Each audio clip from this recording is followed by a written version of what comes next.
Good morning, Alex and friends. I'm Grace.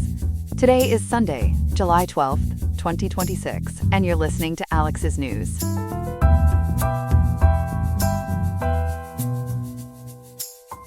In Riverside, you can expect a high of 94.1 degrees today, with the temperature dropping to a low of 67 degrees tonight. It should be a warm day, so make sure to keep cool if you are heading out. On today's show, we will analyze the factors driving the rising tensions between the United States and Iran that point toward a potential broader conflict. We are also looking into the economic puzzle of why home prices across the country continue to reach new records, even while the housing market appears to be cooling. Along with those features, we have several other stories to cover today. All of this and more on today's episode of Alex's News. Stay tuned.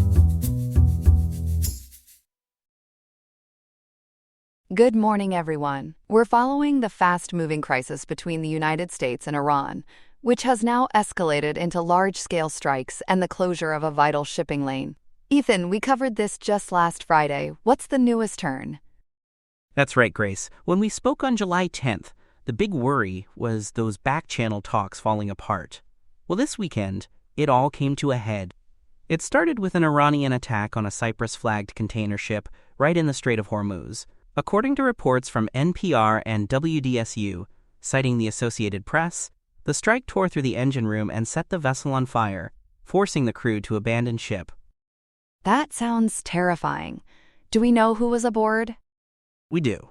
The crew members were identified as Indian nationals, and right now, one civilian crew member is still missing. India is reportedly coordinating search and rescue efforts with Oman as we speak. What's striking here is that, according to the United Kingdom Maritime Trade Operations Center, the ship had actually been hugging the Oman shoreline. It was trying to stay clear of Iranian territorial waters, and it still got hit. So how is Iran explaining that attack? Iran's paramilitary Revolutionary Guard claimed the vessel, and others like it, had ignored warnings to follow what they call approved routes. They insist the ship was only struck by a, quote, warning shot, end quote. And then Tehran took it a big step further. They've now declared the Strait of Hormuz closed, in their words, until further notice. That's a massive move, and it's what really set off everything that followed. And the U.S. responded quickly. I take it? Very quickly. Early Sunday morning, the United States launched a series of strikes against Iran. U.S. Central Command reported hitting roughly 140 targets. Grace, that's a much larger scale than the rounds we described last week, when we were talking about 80 to 90 targets. They went after ammunition dumps, communication equipment, and missile and drone launch sites. Do we know where those strikes landed? Iranian state media reported the attacks targeted Sirik, Bandar Abbas, and other areas along the shores of the strait. They also said military sites in a province near Tehran were hit. Central Command framed all this as an effort to, quote, degrade Iran's ability to attack civilian mariners and commercial vessels, end quote, and to protect freedom of navigation. So the U.S. is casting this squarely as protecting global shipping, not opening a new front. What are we hearing from the top of the administration? The tone from Washington is hard. President Donald Trump suggested that the interim deal to end the war is now, in his word, over. And Defense Secretary Pete Hegseth posted online a pretty blunt message. He said, quote, Iran made a poor choice. Now they pay, end quote. So any hope that those technical negotiations we mentioned Friday might survive, well, that looks a lot dimmer this morning. Now, Iran didn't just absorb those strikes, did it? No, it did not. Following the U.S. strikes, Tehran lashed out at several Gulf Arab states. Reports from NPR, WDSU, and The Washington Post indicate Iran targeted Bahrain, Qatar, the United Arab Emirates, Kuwait, and Oman. So this really widened out fast, and it pulled in countries that are essentially bystanders, trying to stay out of the fight. Let's take those one at a time. What happened in Qatar? In Qatar, the military confirmed it intercepted incoming fire, but the interception itself caused harm on the ground. The Interior Ministry reported that 3 people, including a child, were wounded by falling shrapnel. So even when these missiles are stopped in the air, the debris can still hurt civilians below. That's an important detail people don't always think about. And the United Arab Emirates? The UAE government issued public warnings of incoming missile and drone attacks. Now this is where the picture gets a little murky. Some reports note the UAE hadn't been targeted since May, when a drone sparked a fire near its only nuclear power plant. But later updates suggested that while those warnings did go out, some reports indicate the missiles may not have actually crossed UAE borders. So we're being careful there, because the details are still coming in. What about Bahrain and Kuwait? Missile alerts sounded in Bahrain, and that one matters a great deal because Bahrain houses the U.S. Navy's Fifth Fleet. So that's a direct nod to American military presence in the region. In Kuwait, the military reported it intercepted incoming fire as well. And in Oman, the Omani state news agency reported that drones struck sites in the northeastern part of the country, near the Strait of Hormuz. That's notable, because Oman has been trying to play peacemaker here. Let's step back for our listeners. Remind us how this war actually began. Sure, this all traces back to February 28th of this year, so a little over 4 months ago. That's when the war began, and the opening strikes killed the previous supreme leader, Ayatollah Ali Khamenei. The new supreme leader is Ayatollah Mojtaba Khamenei, and he's vowed to avenge his father's death. He said that such revenge, quote, is the will of our nation, end quote. So there's a very personal, dynastic dimension driving Tehran's response right now. There were also hints of division inside Iran. Is that still the theory? It is one theory in play. U.S. officials, speaking anonymously to NPR, suggested that a, quote, rogue faction of Iranian hardliners, end quote, may be trying to sabotage ceasefire efforts. In other words, some in Washington believe not everyone in Tehran wants these talks to fail. But Iran flatly denies that. They insist the theocracy remains unified under the new supreme leader. So we can't confirm that internal split, but it's shaping how U.S. officials read every move. Let's talk money. What's the closure doing to oil prices? This is the piece with global reach. The Strait of Hormuz is one of the world's great choke points. Before the war, about 1/5 of all traded oil and natural gas passed through it. Prices had actually eased from wartime highs of $120 a barrel, but they're climbing again. After Sunday's strikes and the closure, Brent crude closed 5.2% higher, and West Texas Intermediate rose 4.4%. So drivers and businesses could feel this soon. They could, if this drags on. When you choke off roughly 1/5 of the world's oil and gas flow, markets get nervous fast, and that ripples into everything from fuel to shipping costs. When we spoke Friday, oil had actually stabilized around $77 a barrel. So these new jumps show just how quickly the closure rattled traders over the weekend. Is there any diplomacy still alive in all this? There is, though it's fragile. On Saturday, the foreign ministers of Iran and Oman met specifically to discuss the strait. Oman said both nations agreed to continue talks at the technical and political levels. So the channel we mentioned last week hasn't completely shut down. But here's the catch, Grace. Iran has given no assurances that the waterway will actually reopen to all traffic, and that's a key demand of the Trump administration. So the central sticking point hasn't budged. Exactly. Everything hinges on that strait.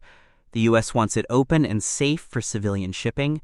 Iran is using its closure as leverage and won't guarantee anything. Until that gap closes, you've got airstrikes, retaliation across the Gulf, and thousands of mariners caught in the middle. It's a very dangerous standoff, and honestly, the next few days could tip it either way. What are you watching most closely in the hours ahead? 2 things. First, whether those Iran-Oman talks produce any real movement on reopening the strait, because that's the pressure valve. And second, whether Iran launches another wave at the Gulf states, which could force even more countries off the sidelines. If the missiles keep flying toward Bahrain, Qatar, and the others, the risk of a wider regional war goes way up. Ethan, thank you. Sobering stuff, and we'll lean on you to keep us updated. Happy to, Grace. We'll be tracking every development. That's the latest on the U.S.-Iran crisis. Stay with us, because we've got one more story coming up right after this. Good morning. Our next story is all about the housing market, and it's a strange one. Record prices, even as sales cool off. To break it all down, we're joined by our reporter Chloe. Chloe, good morning. What's going on with home prices right now? Good morning, Grace. So here's the paradox. Home prices just hit an all-time high, but fewer people are actually buying.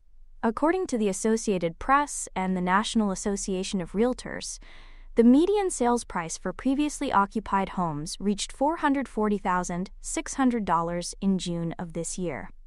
That's the highest figure in data going all the way back to 1999. An all-time high. So how much have prices actually climbed over the past year? They're up 1.8% from a year earlier, which might not sound huge on its own. But here's the striking part. June marked the 36th consecutive month of annual price growth. That's 3 straight years of prices climbing month after month. So even as the broader market shifts, sellers are still commanding more than they did a year ago. 3 years straight. And yet you mentioned sales are cooling. What does that look like? Right, and this is where the squeeze comes in. The Associated Press reports that existing home sales fell 2.4% from May to June. That brought them to a seasonally adjusted annual rate of 4.09 million units. Economists had actually expected something closer to 4.21 million, so this came in below forecasts, a sign that the high cost of buying is keeping some people on the sidelines. So sales missed expectations. Does that mean the market's actually shrinking? Not entirely, and that's the nuance here. Even though sales dropped from May to June, they were still 2.8% higher than they were in June of last year. So the year-over-year picture is actually up. What we're really seeing is a market that's priced so high that monthly momentum is stalling, even while the longer trend hasn't reversed yet. Let's talk about the cost of borrowing. What's happening with mortgage rates? This is a big piece of the affordability puzzle, Grace. The benchmark 30-year fixed mortgage rate rose to 6.49% as of July 9th, just a few days ago. That's up from 6.43% the prior week. So even small weekly increases are adding up, and they make each monthly payment more expensive for buyers trying to get in the door. And I've heard some lenders are quoting even higher. Is that true? It is. Other market indicators from Bankrate show rates as high as 6.58% by July 12th, which is today. Meanwhile, Freddie Mac's primary mortgage market survey notes that rates have largely stayed in what they call the mid-sixes throughout mid-2026.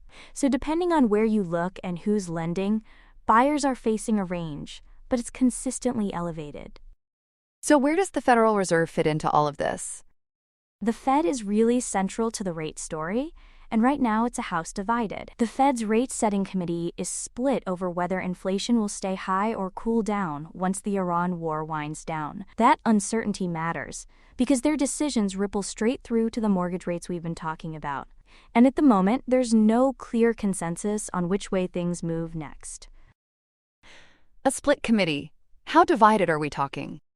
Pretty evenly, actually. The current key rate is sitting at 3.6%. Of the 18 policymakers who submitted projections, half support lifting rates by the end of the year, while the other half favor keeping them unchanged or even cutting them. So it's a genuine 50-50 divide. One interesting footnote, Fed Chair Kevin Warsh did not submit a forecast at all this time around. That's unusual for a Fed chair. Any sense of why he held back? The reporting doesn't spell out his reasoning, Grace, but it's notable in a moment this uncertain.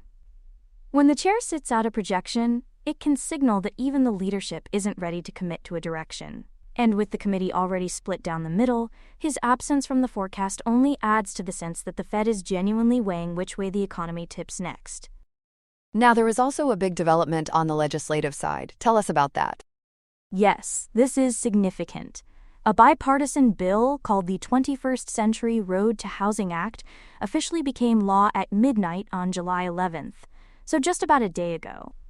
As reported by the Legal Defense Fund, the bill aims to increase home ownership and boost housing supply to tackle the affordability crisis we've been discussing. It's a direct policy response to exactly these pressures on buyers. And I understand the president didn't actually sign it? That's right, and it's an unusual twist. The measure became law without the signature of President Donald Trump. He chose not to sign it in protest over Congress's failure to approve a strict voter ID bill.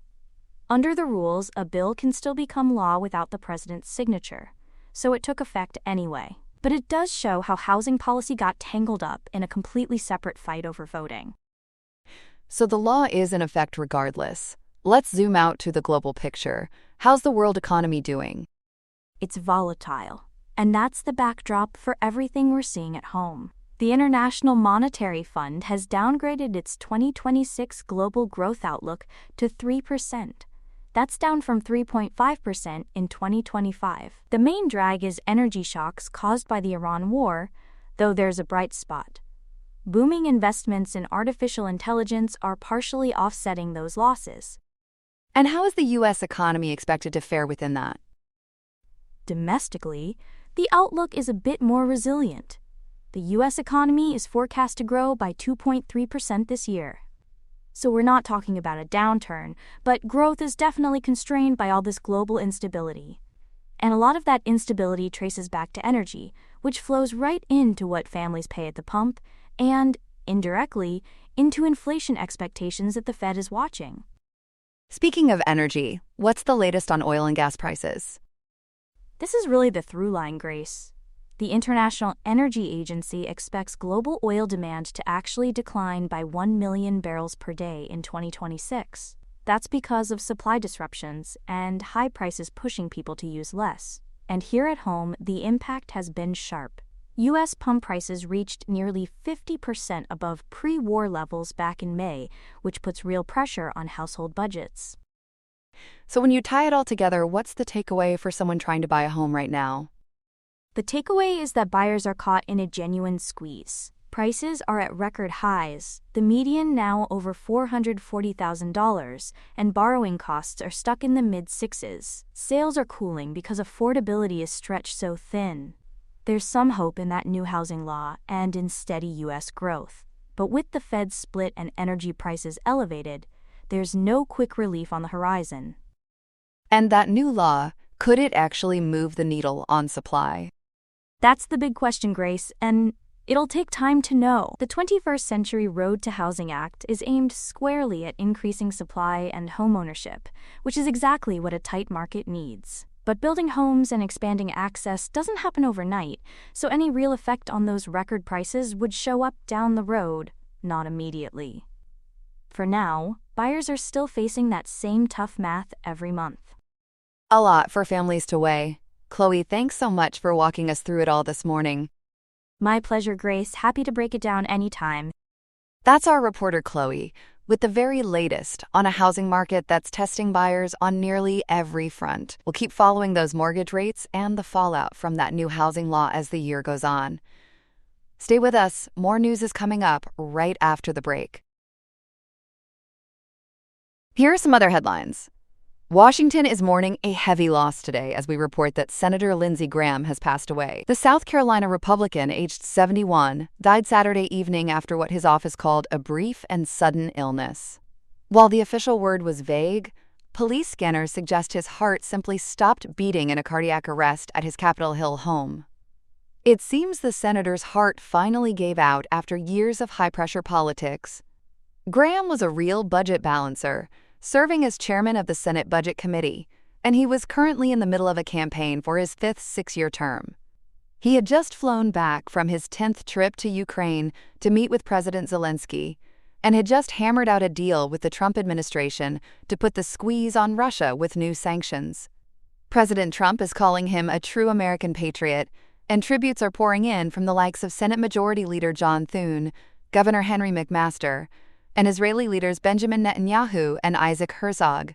He was a pillar of the GOP, especially when it came to keeping a close eye on Iran and Russia. In other news, the Department of Justice is really putting the press under pressure.